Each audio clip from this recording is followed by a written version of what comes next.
नमस्कार मंडळी, स्वागत आहे मोनिका मराठी किचनमध्ये. आणि आज आहे संकष्ट चतुर्थी. चतुर्थीच्या तुम्हाला सगळ्यांना खूप खूप शुभेच्छा. आणि उपवास असल्यामुळे इथे मी साबुदाण्याची खिचडी बनवलेली आहे. तर उपवास म्हटलं की पहिलं आपल्याकडे लक्ष असतं ते म्हणजे साबुदाण्याची खिचडी किंवा म्हणजे वरळीचा भात वगैरे आपण असं उपवासाला बनवत असतो.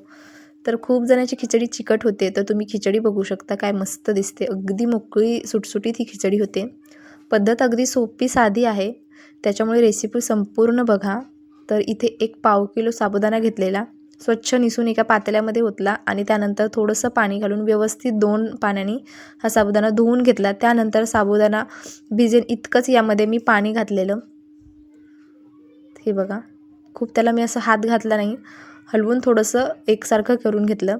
तर पाणी बघा तुम्ही मी किती घातलेले, अगदी अर्धी इंच राहील एवढं पाणी यामध्ये घालून झाकून अगदी 3 ते 4 तासासाठी मी ठेवलेलं. तुम्ही रात्री भिजायला घालू शकता, पण इथं मी 2-3 तासासाठीच हा साबुदाणा भिजवून घेतलेला आहे. तरीसुद्धा बऱ्यापैकी छान हा साबुदाणा भिजलेला आहे. त्यानंतर इथे मध्यम आकाराचे 2 बटाटे छान चिरून स्वच्छ धुवून पाणी निथळण्यासाठी चाळणीमध्ये ठेवलेत. तर अशाच पद्धतीने मस्त अशा मिरच्यासुद्धा मी 2-3 चिरून घेतलेल्या आहेत. ते मिरच्या तुम्ही तुमच्या आवडीनुसार कमी जास्त करू शकता. इथं मी थोड्याशा लांबसर कापून घेतलेल्या आहेत मिरच्या.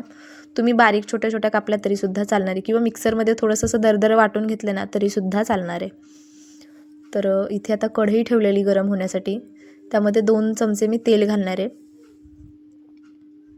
हे बघा, आणि ही कढई थोडंसं आपल्याला तेल काय करायचं आहे ना, एकसारखं असं थोडंसं फिरवून घ्यायचं आहे. त्यामुळे काय होतं ना, बटाटे किंवा खिचडी अजिबात कढईला चिटकत नाही.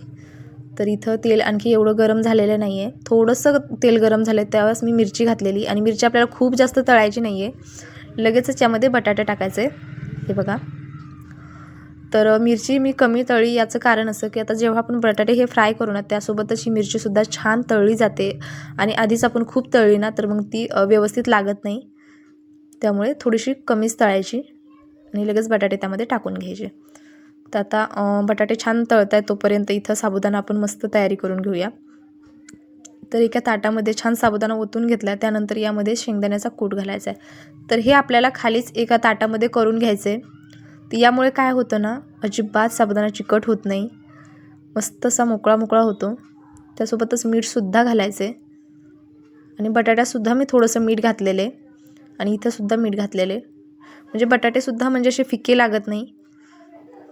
हे बघा, अशा प्रकारे एकजीव मस्त करून घ्यायचं. हे यामध्ये जे हे छोटे छोटे शेंगदाण्याचे तुकडे आहेत ना, हे एकदम मस्त लागतात खिचडीमध्ये. तुम्ही कधीही अशा थोडंसं दरदरा करून टाकायचं. हे बघा, आता हे बटाटेसुद्धा छान मस्त तळलेत. हे छान मिक्स करून घेतले. हे बघा, बटाटे एकदम मस्त शिजलेत, खूप जास्तसुद्धा शिजलेले नाहीत आणि खूप कमीसुद्धा नाही, अगदी परफेक्ट झालेले आहेत. का तर खिचडीमध्ये एकदम बटाटे एकदम शिजले ना जास्त, तर ते सुद्धा चांगले लागत नाही. आता ह्यामध्ये साबुदाणा सगळा टाकून घ्यायचा आहे. हे बघा, आणि अगदी 1 या 5-10 मिनटामध्येच ही खिचडी बनवून तयार होते. आता हे छान सगळं मिक्स करून घ्यायचं आहे. साबुदाणा आपला व्यवस्थित भिजलेला आहे. आता हे छान झाकून ठेवून ह्याला छान वाफ काढून घ्यायची, म्हणजे साबुदाणा छान मऊ लुसलुशीत होतो. हे बघा, मस्तपैकी आपली खिचडी बनवून तयार झाली. तुम्हाला रेसिपी कशी वाटली ना, मला कमेंट करून नक्की सांगा. आणि तुम्ही साबुदाण्याची खिचडी कशी बनवतात ते सुद्धा मला कळवा. आणि माझ्या चॅनलवर जर तुम्ही नवीन असाल ना, तर प्लीज सबस्क्राईब करावं. आणि इंस्टालासुद्धा मला फॉलो करा. हे बघा, अगदी मस्त अशी मऊ लुसलुशीत ही खिचडी बनवून तयार झाली. पुन्हा अशाच एखाद्या छानशा व्हिडिओमध्ये भेटू. तोपर्यंत बाय.